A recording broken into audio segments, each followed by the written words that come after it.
Welcome to this video on Notice 2024-02, known as the Grab Bag Notice. Join us as Rebecca Olson, Senior ERISA Attorney, discusses a provision included in this important notice. Let's talk a little bit about automatic enrollment. As you recall, Secure 2 requires most 401k and 403b plans established on or after December 29th of 2022 to include an eligible automatic contribution arrangement. The Secure 2 did not define what it means for a plan to be established. And as a result, the industry requested clarification from the IRS, including as it relates to mergers and spinoffs. The IRS did decide to address that specific question, and Notice 2024-02 does address when a qualified cash or deferred arrangement is considered established for purposes of this provision.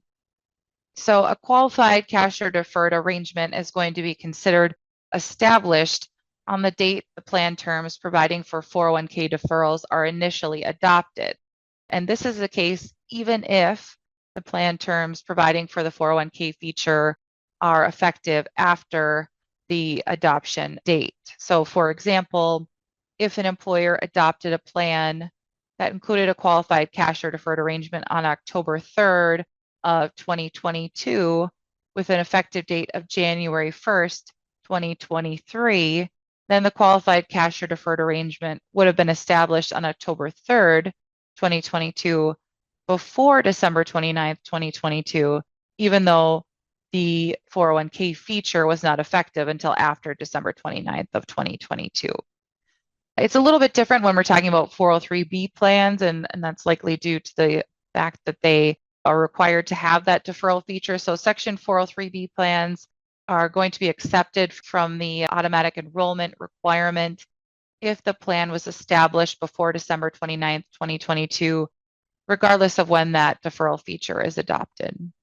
The notice also uses the term pre-enactment, qualified CODA or pre-enactment plan.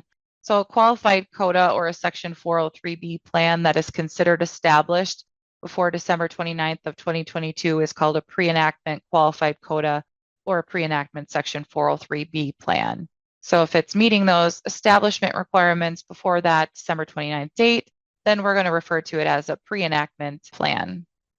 The Grab Big Notice also confirms that the automatic enrollment mandate applies to starter 401k plans and safe harbor deferral only 403b plans as well. So that's a nice confirmation.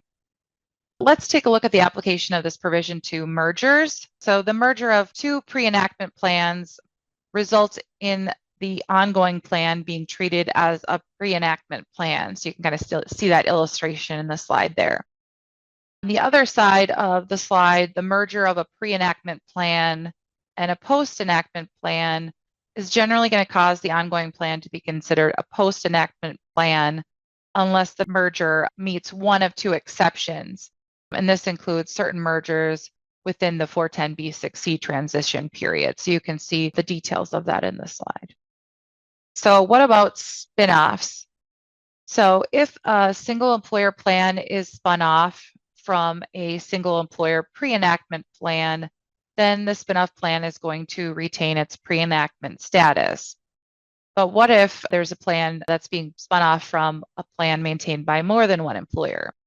In that case, if a plan is spun off of a plan maintained by more than one employer that was considered a pre-enactment plan, then the spin-off plan will be treated as a pre-enactment plan, but only if the plan maintained by more than one employer was a pre-enactment plan with respect to the employer sponsoring the spun-off plan. Thank you for joining us on this Grab Bag Notice video, and feel free to watch the other videos about this important topic.